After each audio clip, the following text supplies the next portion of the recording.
Friends, सभी को नमस्कार। हम यहाँ पे ज्योग्राफी और साइंस दो चीज़ों को कर लेंगे। 67th बीपीएससी का एक क्वेश्चन पेपर है और सेट सी है। I welcome you all to this YouTube platform of I S factory and let us discuss each question one by one. यहाँ पे हम 50 क्वेश्चन देखेंगे, 30 क्वेश्चन साइंस का और 20 क्वेश्चन ज्योग्राफी का। इनकी कुछ एक्सप्लेनेशंस देखेंगे और साथ ही साथ हम ये देखेंगे कि कैसे हम सही उत्तर तक पहुंच सकते थे। रिलेटेड इन्फॉर्मेशन को भी देखने का प्रयास करेंगे, राइट। So let's start. हम हिंदी में भी पढ़ देंगे ताकि हिंदी मीडियम के जो छात्र हैं उनको भी, देखिए बाइलिंगुअल हम करने की कोशिश कर रहे हैं, प्लीज कोऑपरेट।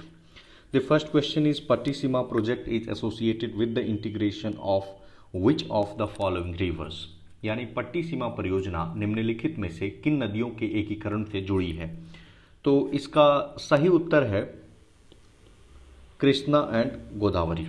आप प्लीज टिक मार्क करेंगे, Krishna and Godavari.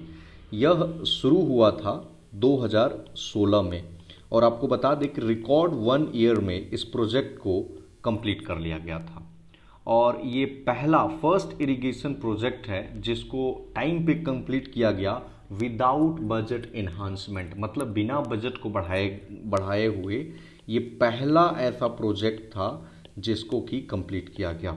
Now come to the 132।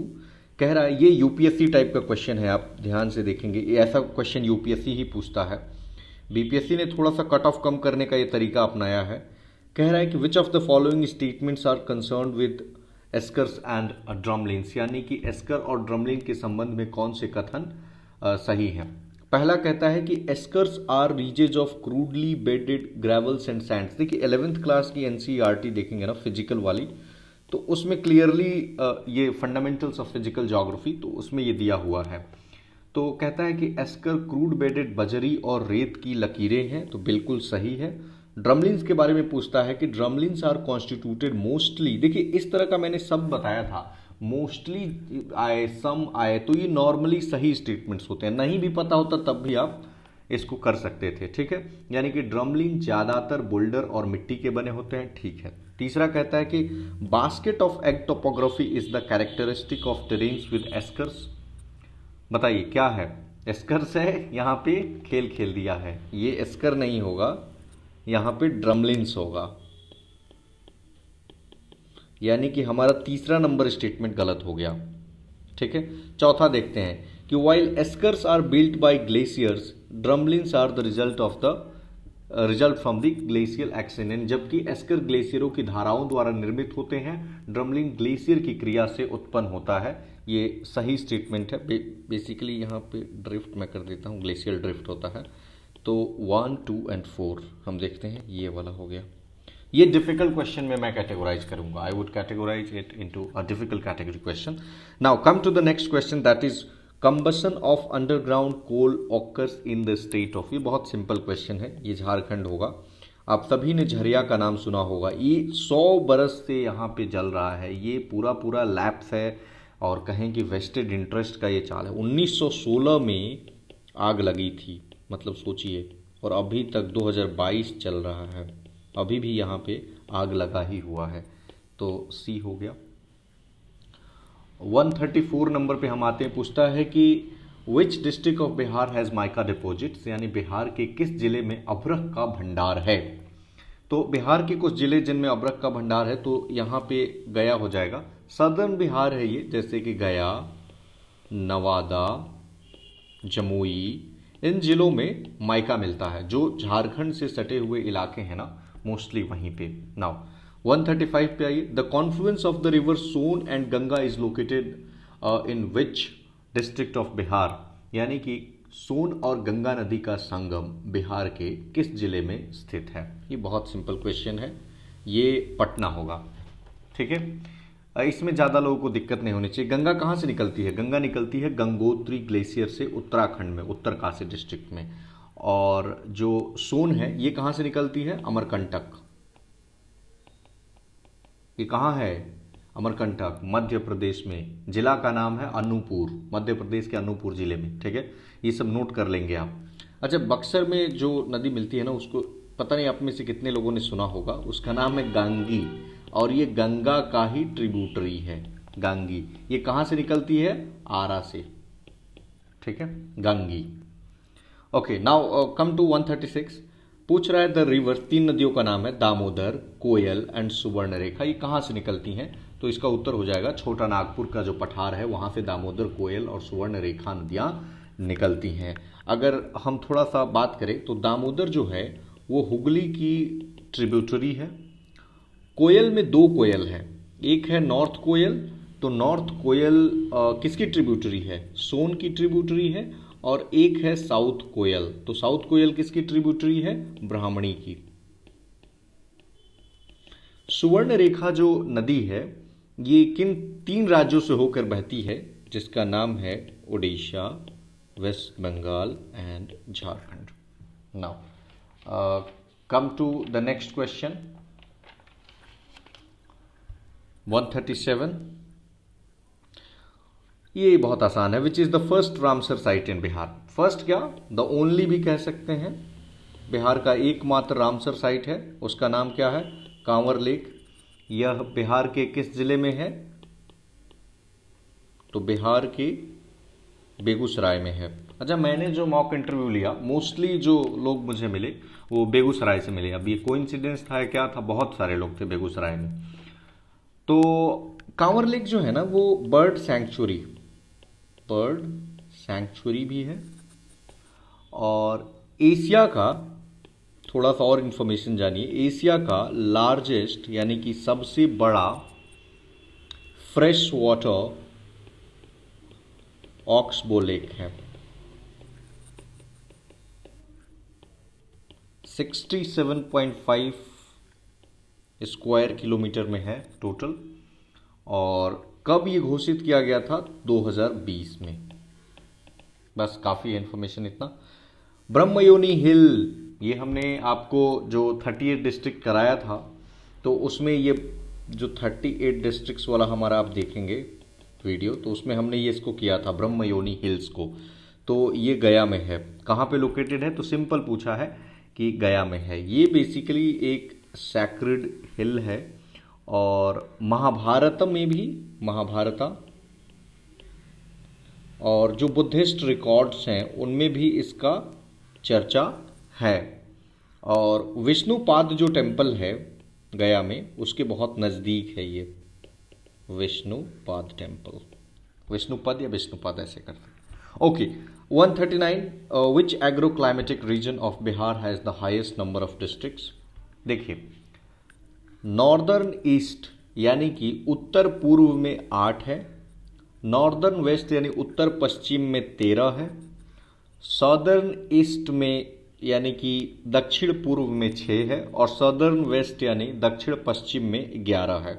अब आप देख लीजिए यहीं से 13, नो कन्फ्यूजन।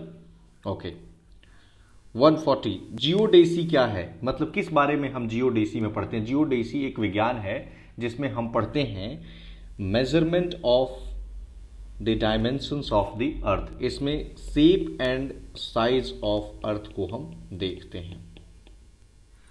क्लियर? 141, ये बहुत आसान है। कॉन्टिनेंटल ड्रिफ्ट थियरी ये किसने दिया था? मतलब महाद्वीपीय बहाव का सिद्धांत कहते हैं इसे हिंदी में। तो ये कोई और नहीं थे बल्कि अल्फ्रेड वेगनर थे। बताइए आप, हैरी हेस एंड डायट्स ने क्या दिया था? Sea floor spreading theory.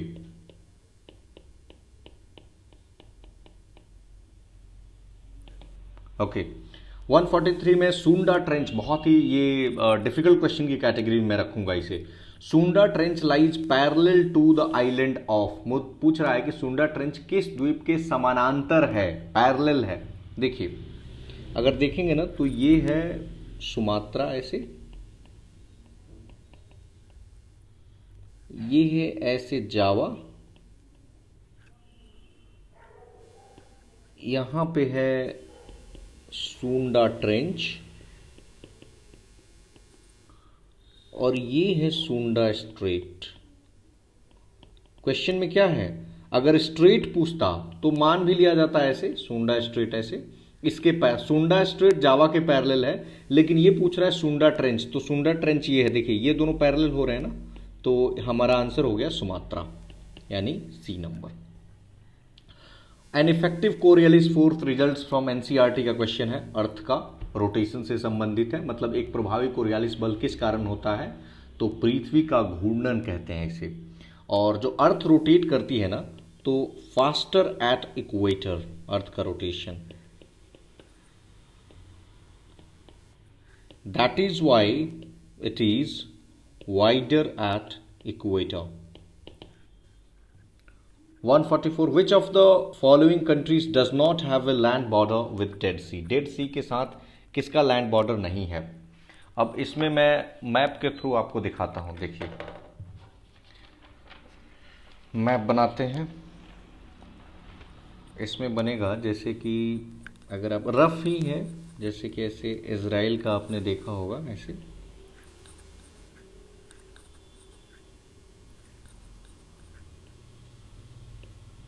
ये वाला एरिया जो है, ये वाला, ये है डेड सी, ठीक है, ये है डेड सी, ये है इजराइल। तो किसके साथ नहीं लगता है, तो इजराइल के साथ तो लग रहा है, पैलेस्टीन के साथ लग रहा है, क्योंकि इस पे डिस्प्यूटेड है। ये वाला जो एरिया है ना, वेस्ट बैंक है, तो डिस्प्यूटेड है, तो पैलेस्टीन को मान लेंगे, लग रहा है। और ये जो एरिया है, ये है जॉर्डन, तो इसके साथ तो लग ही रहा है, जॉर्डन के साथ, यानी कि ये कट गया, ये कट गया, ये कट गया, लेबनान, ये है लेबनान जो है ना, वो यहाँ पे है, इसके ऊपर इधर लेबनान। तो लेबनान के साथ कहाँ बाउंड्री, ये यहाँ है और लेबनान यहाँ है, तो बाउंड्री नहीं लग रही है, तो लेबनान हमारा उत्तर हो जाएगा, ठीक है। इल्मेनाइट पूछता है कि जो इंडियन कोस्ट लाइन पे बहुत ज़्यादा डिस्ट्रीब्यूटेड है, वो किसका एक मिनरल है। तो इल्मेनाइट है ना, वो टिटेनियम का मोस्ट इंपॉर्टेंट मिनरल है। अगर इसकी यूजेस को देखेंगे तो एयरक्राफ्ट इंजन में या फिर स्पोर्ट इक्विपमेंट के रूप में बहुत सारे यूजेज हैं, यूज होता है, ठीक है। 146 में है, अगेन यूपीएससी टाइप का क्वेश्चन है कि हिमालयन रिवर को पेनिनसुलर रिवर से, बट आप एनसीईआरटी से इजीली बना सकते थे, कंपेयर करना है। आसान सा प्रश्न है, बहुत डिफिकल्ट नहीं है। वैसे अगर तीसरे स्टेटमेंट को ही केवल देखें ना, तो आप ये क्वेश्चन बन जाता, क्योंकि तीसरा स्टेटमेंट जो है वो देखिए गलत है। कहता है कि पेनिनसुलर रिवर कॉजेज मोर इरोजन, जो कि पहला ये गलत हो गया। हिमालयन रिवर ज़्यादा इरोजन करता है, क्योंकि हिमालयन रिवर का जो स्पीड होता है वो फास्टर होता है, और वहाँ पे जो मटीरियल्स होते हैं वो उतना टाइटली बेडेड नहीं होते हैं। तो यहीं से यहाँ देखिए 3-3 में है, तो यहीं पे निकलता है, एक ही बार में आपको उत्तर मिल जाता है। स्टिल अगर हम देखें कि most of the Himalayan rivers are perennial, कि मतलब जो हिमालयन रिवर्स होती हैं वो 12मासी होती हैं, और जो अधिकांश प्रायद्वीपीय नदियाँ होती हैं वो वर्षा पे निर्भर होती हैं, तो करेक्ट स्टेटमेंट है। दूसरा है gradient of the Himalayan river is steeper, यानी जो हिमालय नदी की जो ढाल होती है वो ज़्यादा होती है प्रायद्वीपीय नदियों की अपेक्षा, तो ये भी सही है, राइट। सो 1-2 करेक्ट, हमारा ए नंबर उत्तर मिल गया। 147 में देखिए कि गंगा प्लेन, ये भी अगेन एनसीईआरटी का बिल्कुल क्वेश्चन है कि Ganga plain is described as, तो ये एनसीईआरटी में क्लियरली लिखा हुआ है जियोसिंक्लाइन। जियोसिंक्लाइन का मतलब होता है ह्यूज डिप्रेशन, ठीक है। पेडी प्लेन क्या होता है, पेडी प्लेन एक्सटेंसिव प्लेन होता है इन अ डेजर्ट एरिया, ओके। बाकी पेने प्लेन क्या होता है, ये मोर और लेस लेवल लैंड सरफेस होता है, जो इरोजन के द्वारा होता है over a long period of time. Level land surface by erosion लिख देता हूँ, शॉर्ट में आप समझ गए। और कास्ट प्लेन जो होता है ये बिल्कुल लाइमस्टोन प्लेन होता है। नाउ 148 में कि इसमें से फ्रेश वाटर लेक कौन सा है, तो फ्रेश वाटर लेक उलर भी है, लोकटक भी है, तो 2 यहाँ पे फ्रेश वाटर लेक हो गए, तो जाहिर सी बात है मोर देन 1 इज करेक्ट हो जाएगा, तो ई नंबर हमारा सही उत्तर हो जाएगा। अब अगर चिल्का को देखेंगे तो चिल्का इंडिया का, मतलब इंडियाज मैं लिख देता हूँ लार्जेस्ट साल्ट वाटर लेक है। सांभर कहाँ पे है, तो सांभर राजस्थान के जयपुर में है, और इंडिया का लार्जेस्ट इनलैंड है, ध्यान देंगे, इंडियाज लार्जेस्ट इनलैंड सेलाइन लेक, ये इनलैंड वर्ड इंपॉर्टेंट है। उलर कहाँ पे है, तो उलर जम्मू एंड कश्मीर में है, उसका एक ज़िला है बांदीपुरा, ठीक है। और ये पूरे एशिया का, मतलब पूरे एशिया का ना second largest fresh water lake है उलर। और लोकटक कहाँ पे है? तो लोकटक मणिपुर में है। और नॉर्थ ईस्ट का लार्जेस्ट फ्रेश वाटर लेक है ऑफ नॉर्थ ईस्ट, ठीक है। और ये किसके लिए फेमस है? तो फुमड़ी के लिए फेमस है। यूपीएससी इस पे क्वेश्चन भी पूछ चुका है। ओके, 149 में आइए, विच of the following planet has the least density. अगर डेंसिटी हम बात करें तो अर्थ का होता है 5.5 ग्राम पर सेंटीमीटर क्यूबिक, मार्स का होगा 3.9, वेनस का 5.2 और सैटर्न का पॉइंट में है 0.7 ग्राम पर सेंटीमीटर क्यूबिक। तो हमारा उत्तर यहाँ पे सैटर्न यानी शनि हो जाएगा, ठीक है। और इसका जो मतलब अब देख, यहाँ से क्लियरली पता ही लग रहा है कि लेस देन वाटर, जो इसकी डेंसिटी है इवन लेस देन पानी से भी कम है। तो एक क्वेश्चन बन सकता है। और प्लैनेट में ये सेकंड लार्जेस्ट प्लैनेट है आफ्टर बृहस्पति, जुपिटर, ठीक है। आगे बढ़िए। What is the most famous feature of चिड़िया located in western सिंहभूम, यानी पश्चिमी सिंहभूम में स्थित चिड़िया की सबसे, देखिए अगर आपको नहीं भी पता था ना तो इस क्वेश्चन को कैसे निकालना था? इस क्वेश्चन को ऐसे निकालना था, चिड़िया के बारे में मान लीजिए आपने नहीं सुना है तो ऐसे निकालना था कि पश्चिमी सिंहभूम जिला जो है वो किस चीज़ के लिए फेमस है। तो यहाँ से आयरन और माइनिंग आपको पता है कि वहाँ पे बहुत ज़्यादा होता है, तो इससे आप निकाल सकते थे। ये जो चिड़िया है ना, इसको steel authority of India limited जो है वो कंट्रोल कर रहा है। और मैंने गूगल किया तो उसमें आया कि इंडियाज़ लार्जेस्ट आयरन और माइन यहाँ पे है, मतलब कि 2 बिलियन टन से भी ज़्यादा आयरन ओर का रिजर्व्स यहाँ पे है। तो फ्रेंड्स, हमने ज्योग्राफी के क्वेश्चंस को कर लिए हैं। नाउ चलिए हम साइंस के क्वेश्चन को देख लेते हैं। 51 से 80 तक है, यहाँ से शुरू करते हैं साइंस के क्वेश्चंस को। एक एक करके हम देखते हैं। पहला है कि which among the following is an incorrect option. बहुत सारे लोग इस पर ध्यान नहीं देते हैं, इनकरेक्ट करेक्ट क्या पूछ रहा है और फिर गलत कर देते हैं। आप ध्यान देंगे, atom is electrically neutral due to the presence of protons and electrons. यहां पे आप ध्यान देंगे, electrons inside the nucleus. Nucleus के अंदर जो क्या होता है, न्यूट्रॉन और प्रोटॉन होते हैं। तो इलेक्ट्रॉन शब्द आ गया तो यहीं से ये मतलब गलत हो गया। ये जो स्टेटमेंट है वो यहीं से गलत हो गया और हमें पता क्या करना है, इनकरेक्ट। तो यहीं पे हमारा जो उत्तर है वो मिल गया कि A number is the right answer. मतलब पहले ही नंबर पे हमारा उत्तर मिल गया, बट स्टिल मोर देन 1 भी हो सकता है। दैट इज वाई मुझे लगता है कि आपको इनको भी पढ़ना चाहिए था। आगे देखते हैं कि इलेक्ट्रॉन्स आर नेगेटिवली चार्ज, ठीक है, and negligible mass. This statement is correct. हमें इनकरेक्ट ढूंढना है। Atomic number is the number of protons in an atom of an element, correct. Isotopes useful, अच्छा ऐसे यूजेज जो ईटीसी करके देना, मेडिकल वेडिकल, ये मैंने कई बार अपनी स्ट्रैटेजी वीडियो में बताई है कि इस तरह की स्टेटमेंट सही होती हैं। नहीं भी पता है तो सही मानिए, यानी एक ही गलत है, यानी कि ए नंबर हमारा उत्तर हो गया। 52 में अगेन कह रहा है कि इनकरेक्ट स्टेटमेंट को पता कीजिए। पहला है कि cotton is suitable for use as clothing in summer because it absorbs moisture. कपास गर्मियों में कपड़े के रूप में उपयोग के लिए उपयुक्त है क्योंकि यह नमी को अवशोषित करता है। ये बिल्कुल सही स्टेटमेंट है। पॉलीकार्बोनेट्स इज यूज्ड, अगेन यूज वाला ना मोस्टली सही होता है, आप ध्यान देंगे तो ये भी स्टेटमेंट सही है।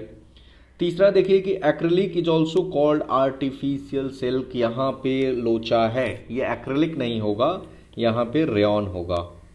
तो ये स्टेटमेंट गलत हुआ, यानी कि हमें इनकरेक्ट पता लगाना था, तो हमें सी हमारा उत्तर मिल गया, राइट।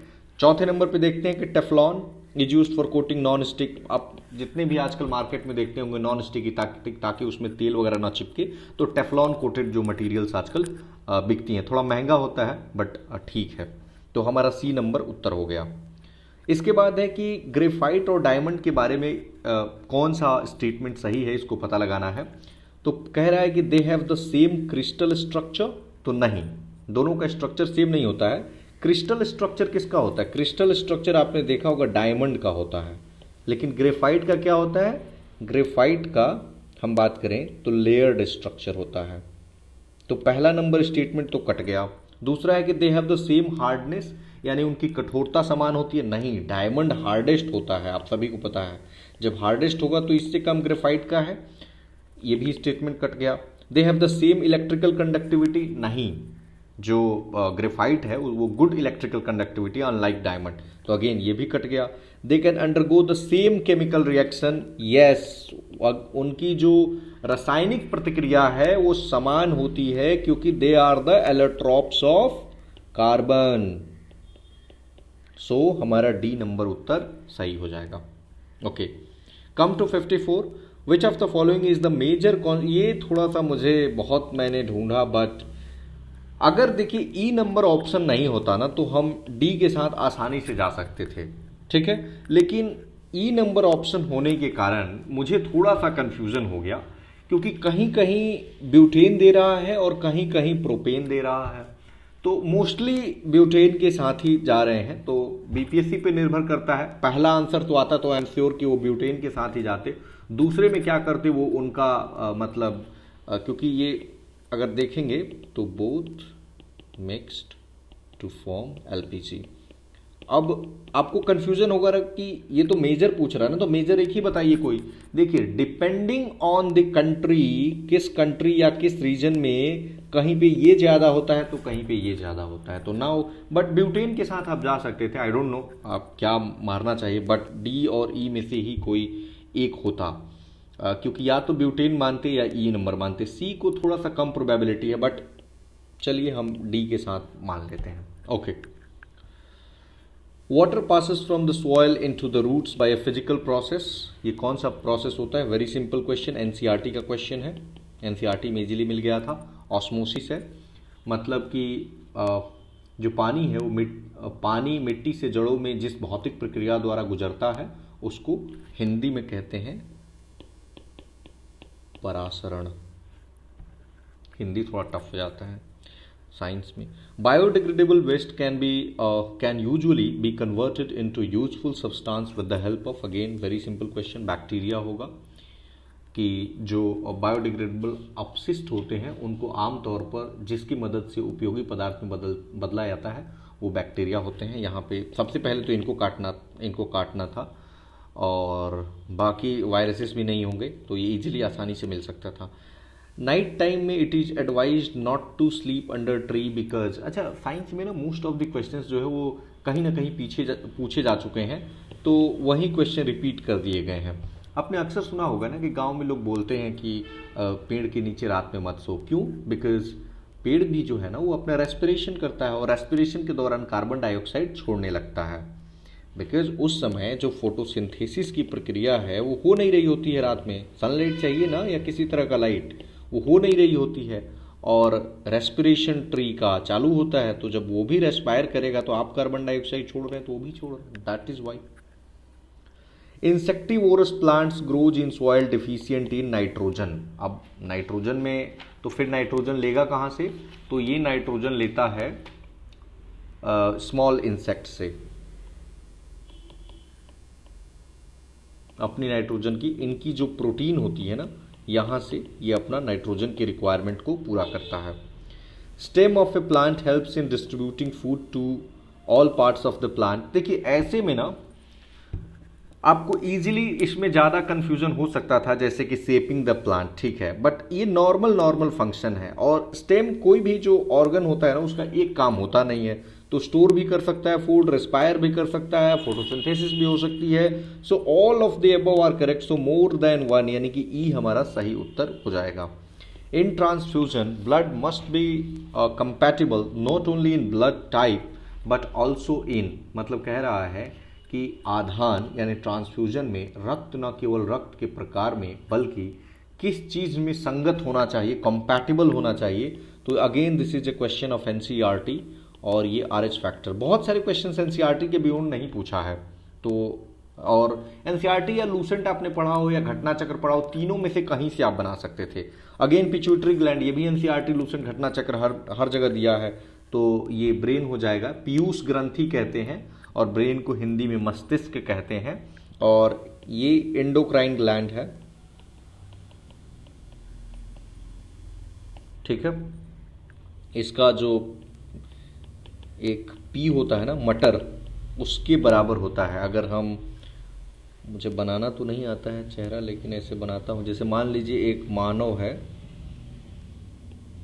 तो यहाँ पे होता है, ठीक है, वो मोटा मोटा आप समझ लीजिए, मतलब कि base of brain below hypothalamus के नीचे, ठीक है, तो ब्रेन हो गया। 62 में देखिए, which of the following rays और waves use to know the growth of foetus in the worm.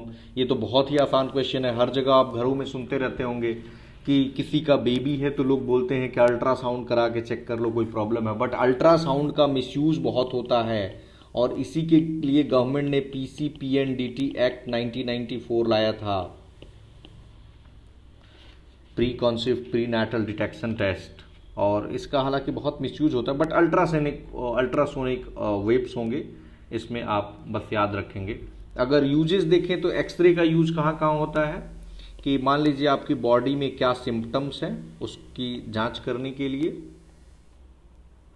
Injuries अगर हो गई हैं कहीं तो उनको डायग्नोज करने के लिए, या डेंटल चेकअप के लिए, या फिर आर्थराइटिस की कोई प्रॉब्लम है तो इसके लिए आपका एक्सरे का यूज होता है। माइक्रोवेव, ये तो सबसे पहला यूज तो कुकिंग में ही होगा माइक्रोवेव का, फिर क्लीनिंग में यूज होता है, देन कम्युनिकेशन में यूज होता है, देन माइक्रोवेव यूज होता है रेडियो एस्ट्रोनॉमी में, रिमोट सेंसिंग में माइक्रोवेव, आप प्लीज लिख लीजिए, मैं वर्ड्स पे ध्यान देंगे। रडार में यूज होता है माइक्रोवेव। अल्ट्रासोनिक वेव्स के और भी बहुत सारे मतलब यूजेज हैं, जैसे कि हाई फ्रीक्वेंसी जो साउंड वेव्स होती हैं वहाँ पे, या जो हार्ट इमेज लेना होता है वहाँ पे, बैक्टीरिया को कील करना हो तो वहाँ पे, और बाकी बचा अल्ट्रा वायलेट रेज। तो अल्ट्रा वायलेट रेज का भी हम बैक्टीरिया को कील करते हैं, फोटोथेरेपी में यूज होता है, वाटर को डिसइंफेक्ट करने में यूज होता है, फ्लोरोसेंट इफेक्ट क्रिएट करना हो उसमें यूज होता है। बहुत हो गया इतना यूज। अच्छा, यूनिवर्सल एक्सेप्टर ब्लड ग्रुप कौन सा है, ये तो बहुत आसान है, सार्वभौमिक स्वीकार्य रक्त समूह, AB है। AB में भी मान लीजिए अगर 2 AB दे देता है, AB निगेटिव और AB पॉजिटिव, तो क्या करते, AB पॉजिटिव, ठीक है, ये सही उत्तर होगा। और जो O नेगेटिव है ना, O नेगेटिव, ये यूनिवर्सल डोनर है, यूनिवर्सल डोनर, मेरा ब्लड ग्रुप यही है, O नेगेटिव। इनको समस्या हो जाती है कि अगर इनको ब्लड की अगर ज़रूरत पड़ जाती है तो फिर बहुत ही मुश्किल होता है ब्लड लेने में। दान तो बहुत कर देंगे O नेगेटिव वाले, बट इनको खुद की ज़रूरत पड़ेगी तो बहुत परेशानी हो सकती है, ठीक है।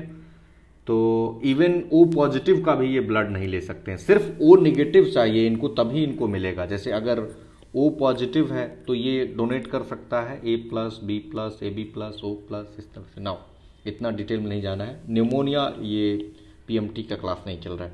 Pneumonia is an infection of, again सब जगह ये दिया हुआ है, तो ये लंग्स का क्वेश्चन है। साइंस के क्वेश्चन ईजी पूछे गए थे। तो इसमें क्या होता है ना कि जो एयर सैक्स होती हैं, दोनों जो एयर सैक्स होते हैं लंग्स के, उसमें इन्फ्लामेशन हो जाता है और उसमें फ्लूइड या कोई पस भर जाता है, तो इसके कारण जो आपकी ब्रीदिंग होती है ना उसमें डिफ़िकल्टी आने लगती है।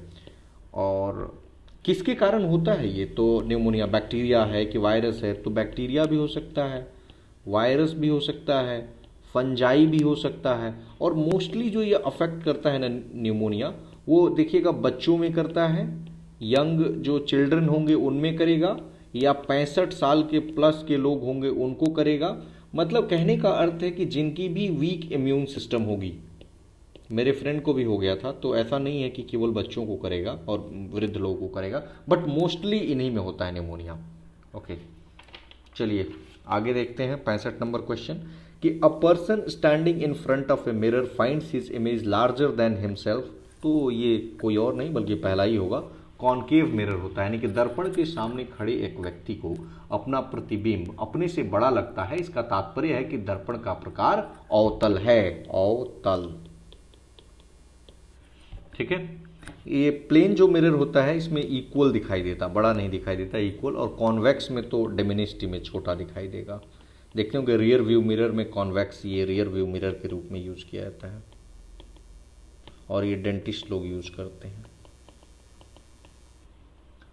ओके, कह रहा है कि a fan produces a feeling of comfort during the hot weather because, मतलब एक पंखा गर्मी के मौसम में आराम की अनुभूति पैदा करता है। ऐसा क्यों होता है? अब देखिए, इसका सही उत्तर ही देख लेते हैं हम यहाँ पे। आवर परस्पिरेशन इवापोरेट्स रैपिडली, यानी हमारा पसीना तेजी से वाष्पित होता है। सही बात है, आप बाहर से आते हैं देखते होंगे कि बहुत ज़्यादा पसीना हुआ है, तो पंखे के सामने बैठते हैं तो क्या होता है, ठंडा ठंडा लगने लगता है। क्यों? क्योंकि इवापोरेशन होता है। ऐसा थोड़ा है कि वो कूल एयर, फैन कहाँ से कूल एयर देगा, ठीक है।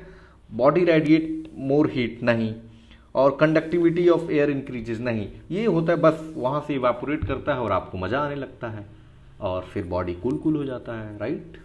Okay, next let's move on to the next question, that is 67. Twinkling of stars, again very simple question, in sky during night time can be explained with the help of refraction of light। A number हो जाएगा। ये PYQ का question है, हर जगह, चाहे घटना चक्र हो, नॉर्मल साइंस की किताब हो, हर जगह मिल जाएगा आपको। अगेन ये भी NCERT का क्वेश्चन है कि hydrogen bomb is based on the principle of, किस पे बना होता है, तो अनकंट्रोल्ड फ्यूजन रिएक्शन, यानी अनियंत्रित संलयन प्रक्रिया। हिंदी में मैं लिख देता हूं, अनियंत्रित संलयन प्रतिक्रिया। ठीक है, इसमें क्या होता है ना कि फ्यूजन रिएक्शन में क्या होता है, जो लाइटर जो एटम्स होते हैं वो फ्यूज होकर के हेवियर बना देते हैं, राइट। जैसे एग्जाम्पल के रूप में आप सन ले लीजिए या फिर अदर स्टार्स ले लीजिए। सूर्य भी क्या है, पढ़ रहे हैं ना बचपन में, सूर्य एक तारा है, राइट। 69 देखिए कि food gets cooked faster in a pressure cooker. घर में देखा होगा खाना जल्दी पक जाता है, क्यों? जो प्रेशर कुकर है उसमें खाना जल्दी क्यों पकता है? Because water starts boiling at high temperature due to high pressure. नाम ही है प्रेशर कुकर, प्रेशर हाई हो जाता है, टेम्परेचर बढ़ेगा, खाना जल्दी पकेगा। यानी उच्च दाब के कारण पानी उच्च तापमान पर उबलने लगता है तो खाना जल्दी पक जाएगा। जो उसमें ट्रैप्ड स्टीम होता है ना, वो प्रेशर को इंक्रीज कर देता है इनसाइड द वाटर, उसके कारण जो बॉइलिंग पॉइंट होता है वो इंक्रीज हो जाता है और फिर खाना जल्दी पकेगा। Now if the doors of a refrigerator are left open for few hours, practical बहुत क्वेश्चन पूछे गए हैं कि रेफ्रिजरेटर का अगर दरवाजा खोल देंगे मान लेते हैं कुछ घंटों के लिए, तो क्या होगा, कमरे के तापमान पे क्या असर पड़ेगा। तो बहुत सारे लोग जिनको नहीं पता होगा, कमरे का तापमान बढ़ जाएगा। ऐसा नहीं कि वो ठंडा ठंडा कूल कूल ऐसा कोई हवा देने लगेगा। इसके पीछे रीजन क्या होता है मैं बताता हूं। देखिए, उसमें ना एक कंप्रेसर लगा होता है और एक सेंसर होता है। इस दो वर्ड्स को समझिए। देखिए, अब क्या होता है ना, जब आप दरवाजा खोल देते हैं तो कंप्रेसर कोशिश करता है कि अब पूरे रूम को ठंडा कर दें। पहले कंप्रेसर कोशिश कर रहा था कि हम केवल फ्रिज का जो इनसाइड एरिया है उसको करें। अब उसको लगता है कि पूरा फ्रिज वाला एरिया पूरे रूम को ठंडा करना चाहता है। अब बिजली भी ज़्यादा लेगा उसके कारण, फिर वो कंप्रेसर खुद गर्म हो जाता है और जिस जगह से वो क्या करता है, गर्मी ले रहा है, फिर उसी रूम में गर्मी छोड़ दे रहा है।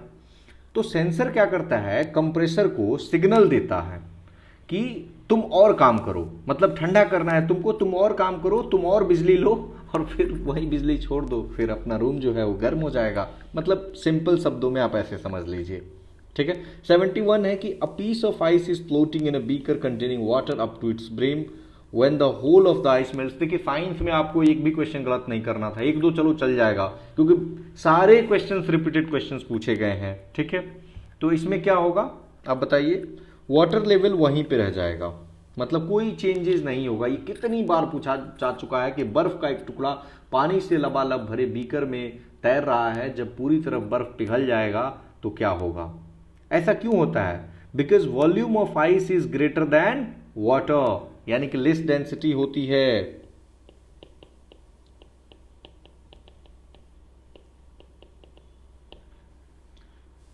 अगला question, which of the following is not correctly matched, कौन सा करेक्टली मैच्ड नहीं है। पहला हम देखते हैं वोल्ट मीटर पोटेंशियल डिफरेंस, यानी वोल्ट मीटर से हम विभवांतर को मापते हैं, ये सही स्टेटमेंट है। दूसरा अमीटर से हम इलेक्ट्रिक करंट को मापते हैं, यानी विद्युत धारा को, ये भी सही है। तीसरा है पोटेंशियोमीटर से ईएमएफ कहते हैं इसे शॉर्ट में, बहुत सारे लोग ऐसे ईएमएफ याद किए होंगे, इलेक्ट्रोमोटिव फोर्स, ये भी सही है। चौथा है गैल्वेनोमीटर से इलेक्ट्रिक रेसिस्टेंस दिया है, नहीं, इलेक्ट्रिक रेसिस्टेंस को हम मापते हैं ओम मीटर, और जो गैल्वेनोमीटर है ये हमारा सही उत्तर हो जाएगा क्योंकि ये इनकरेक्ट है। तो गैल्वेनोमीटर का यूज करता है जो स्मॉल इलेक्ट्रिक करंट को मापते हैं, स्मॉल इलेक्ट्रिक करंट। नाउ 73 देखिए, कह रहा है if a feather, a rubber ball and a wooden ball are freely falling simultaneously from the same height in vacuum, vacuum में कह रहा है तो क्या होगा, अगेन रिपीटेड क्वेश्चन है। ऐसा होगा तो तीनों ही जो है ना वो एक ही साथ ग्राउंड पे पहुंचेंगे। वैक्यूम में कितना भी भारी पूछ लीजिए, भारी और हल्के से क्या करना है जब वैक्यूम है, क्योंकि वहां पे कोई फ्रिक्शन काम ही नहीं कर रहा है, वो क्या हो रहा है कि कांस्टेंट एक्सेलरेशन पे भाग रहा है, तीन सब एक ही साथ गिरेंगे, ठीक है। अगला देखिए कि when a soap film on the water is seen in the day time it shows beautiful colours, ये आपको हर जगह अगेन मिल जाएगा, ये है इंटरफेरेंस ऑफ लाइट। ऐसा क्यों होता है, because light reflects of the two surfaces of the thin soap film, इसीलिए ऐसा हो पाता है। मास नंबर न्यूक्लियस का क्या होता है, आप बताइए। मास नंबर, ये तो बहुत इजी सा क्वेश्चन है, पहला ही है, the sum of the number of the neutrons and protons, ये हर जगह मिल जाएगा। Which of the following is the main ingredient of cement, cement का मेन इंग्रेडिएंट अगर देखेंगे तो 60 से करीब 65% केवल लाइमस्टोन होता है, तो यहीं पे मिल जाएगा। और सिलिका जो है 17 से 25% होता है, तो एक चूज करना है तो आप लाइमस्टोन को चूज कर लेंगे। ये बेसिकली जो लाइमस्टोन होता है ना वो कैल्शियम ऑक्साइड या कैल्शियम हाइड्रो ऑक्साइड होता है।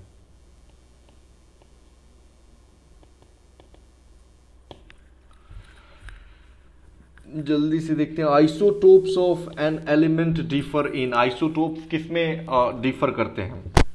पहले आइसोटोप होते क्या है, they are the atoms of the same element that have the different number of neutrons but same number of protons and electrons, ये आइसोटोप्स होते हैं। तो अभी क्या डिफरेंट नंबर मिला, डिफरेंट मतलब अलग होते हैं नंबर ऑफ न्यूट्रॉन्स,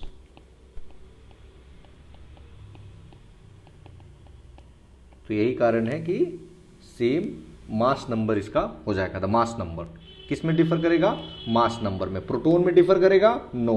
इलेक्ट्रॉन्स में डिफर करेगा, नो। एटॉमिक नंबर में डिफर करेगा, नो। मास नंबर में कर जाएगा बिकॉज नंबर ऑफ न्यूट्रॉन्स में डिफर करते हैं, okay. The temperature point eight which solid, liquid and gaseous state में स्टेट टुगेदर, ये क्वेश्चन टफ था, ये मिलना बहुत जगह मुश्किल है। ये थर्मोडायनेमिक्स का बेसिकली क्वेश्चन है, थर्मोडायनेमिक्स इक्विलिब्रियम कहते हैं इसे, थर्मोडायनेमिक इक्विलिब्रियम। अच्छा, लेकिन थोड़ा सा दिमाग लगाते ना, मतलब तुक्का ही लगाते तो बन जाता। ये देखिए, boiling point, melting point, freezing point, ये तो नहीं होगा, मतलब नहीं भी पता होगा तब भी। ये क्वेश्चन ही कह रहा है, मतलब क्वेश्चन को ध्यान से देखेंगे कि वह ताप बिंदु जिस पर ठोस, द्रव और गैसीय अवस्थाएं एक साथ रह सकती हैं। तो ट्रिपल पॉइंट थोड़ा सा नाम से ही लग रहा है। इसको वैज्ञानिक थे जिनका नाम था जेम्स थॉमसन, तो उन्होंने क्वाइन किया था इसे 1873 में, 1873 में। 79 the most important ore of the aluminium is bauxite, इसमें कोई डाउट वाली बात नहीं है। और 98% ऑफ प्राइमरी अल्युमिनियम जो प्रोडक्शन होता है वो यहीं से होता है। और अगर बॉक्साइट का सबसे ज़्यादा देखेंगे कहाँ पे है तो उड़ीसा में ही केवल 51%। नाउ द लास्ट क्वेश्चन आज का, हम 50 क्वेश्चन कर लिया आज। Which among the following solutions has the pH value more than 7, तो इसमें बेसिक सोल्यूशन हो जाएगा, इसमें कोई डाउट नहीं है। बेसिक सॉल्यूशन क्या करता है, पीएच को रेगुलेट करता है, और सॉरी ये जो बफर है ये पीएच को रेगुलेट करता है, और ये एसिडिक और बेसिक दोनों हो सकता है, बट यहाँ पे हम क्या कर, एसिडिक और बेसिक, तो इसीलिए, और ये तो एसिडिक ही है तो ये ऐसे ही कट गया, न्यूट्रल 7 ही हो जाएगा, तो ये भी कट गया और ये भी कट गया, तो बच गया बेसिक, यानी बी नंबर उत्तर सही हो गया। फ्रेंड्स बाकी जो हमारा बच गया मैथमेटिक्स का वो करेंगे हम, और मैथमेटिक्स के अलावा बिहार स्पेशल बचता है और इकॉनमी बचती है, उसको हम कोशिश करेंगे 1 या 2 वीडियो में सम अप कर दें, 1 या मैक्सिमम 2 लगेगा। Thank you.